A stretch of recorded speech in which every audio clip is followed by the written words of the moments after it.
the electoral machinery is perfect is the right answer either, right? I Yeah. think across governments, India's electoral process has had deficiencies. Whether that was ballot stuffing that happened across various governments, which is why we introduced EVMs in the first place, whether that is a duplication of voter names on voter lists, or whether that's duplicate voting by a single voter across multiple constituencies, right? Which is why we got indelible ink. We know that voting processes are flawed. There can never be a 100% perfect election, right? So what is now being demanded is an additional layer of transparency. I think on both sides, the debate has gotten polarized to an extent where you're either saying that the entire election has to be questioned, or you're saying that the entire election is perfect. Now, for something like a digitized voter list to be provided, is something that I think is a normal thing for a political party to ask. We've asked for it, because otherwise you have 7 feet stack of paper sitting in front of you, which is like giving somebody a manual phone book when they change their phone and asking them to manually copy every new number into their address book, right? You don't need to do that. So if we could find out a better way of ensuring greater transparency in the voter list, I think that would be in the benefit of everybody in a democratic country. But I think the challenge you pointed to with your Nepal question is precisely the challenge that comes to the forefront with something like vote chori, right? What happens in a digital media environment where all of us are sitting in silos and all of us are feeling like our voice is not being heard?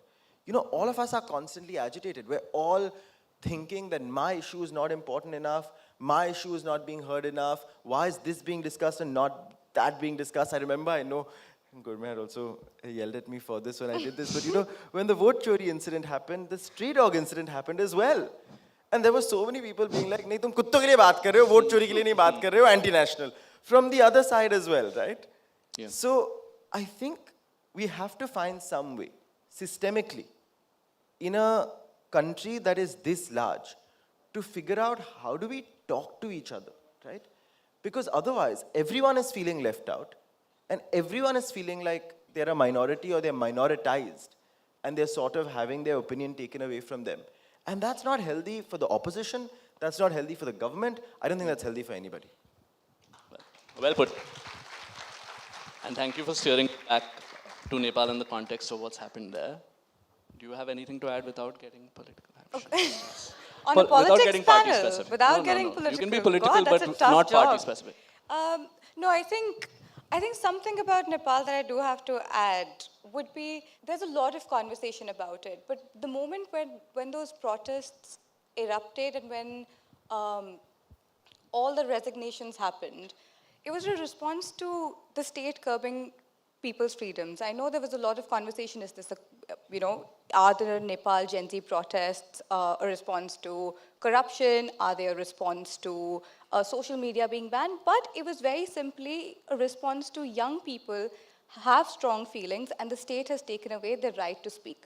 They've taken away their platforms to speak. So I think with Nepal, there are two things that are very important that the state needs to understand, and what India can learn from whatever that's happened there, is that whenever young people want to speak and put their opinions out there, that there should be, that it should be allowed. You cannot, for example, we've seen this in Kashmir, we've seen this in multiple places, wherever there are protests that are going to happen, suddenly the internet goes off. Or whenever there's an issue, the internet goes off. People's voices are taken away. In the 2021 IT, I'm completely forgetting the name of the bill that was being passed. A lot of it was controlling what younger people are speaking and taking away their rights. So what is important for the state to do is to make sure that young people have their voice. And what is important, on the other hand, for young people to do is that we need to move, like Pradeep has said and like Anish has said, move beyond the digital boundaries. We cannot just rely on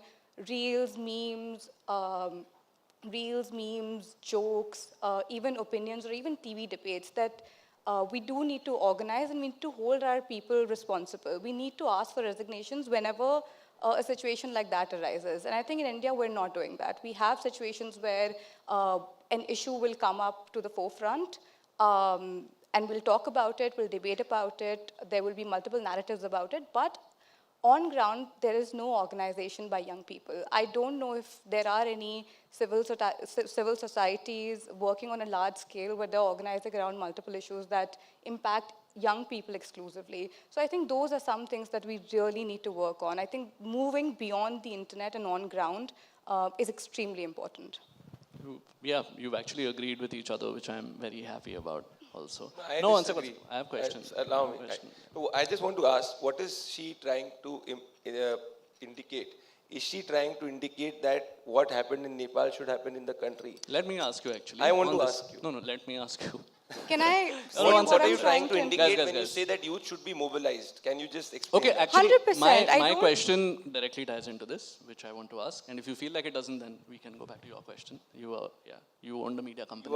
You are the arbitrator of this. Go ahead. My question is that where do we draw the line when it comes to peaceful protest? And again, with context to Nepal, there were parts of it that got ugly. There were parts of it also where it was not clear whether the core group of young people who was mobilizing it was responsible for the violence or there were rogue elements. When things escalate, it's not black and white, right? It is really messy. It's a messy process to protest and get something done. We paid homage to the father of our nation who led those protests. What is the line, and is there a line? Because what's happening, say, in Ladakh, where again, one side of the media is saying peaceful protests. You mentioned that it cannot be an excuse to cause anarchy, which is fair, but what is the line? Do you have like a concrete answer as to where that line is? See, Kevin, I have traveled across the length and the breadth of the country. I've traveled 400 constituencies, and I can tell you this with affirmation, that the youth is extremely positive, interested in the entire Indian electoral process and the entire democratic process. It votes in and votes out different politicians. That's why you have in Telangana the Congress party sitting. That's why you have in Bengal Mamata Banerjee sitting. You have we winning 3 successive elections.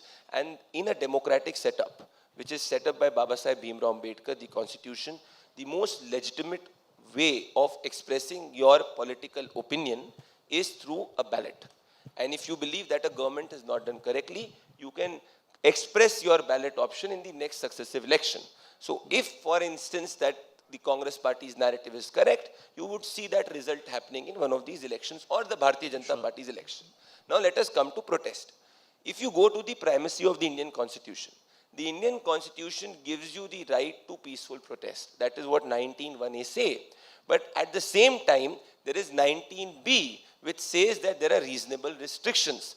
And what are those reasonable restrictions? Those reasonable restrictions are to do where it should not create a law and order situation, where it should not create a situation of anarchy. Now you will ask, who's the state to decide that?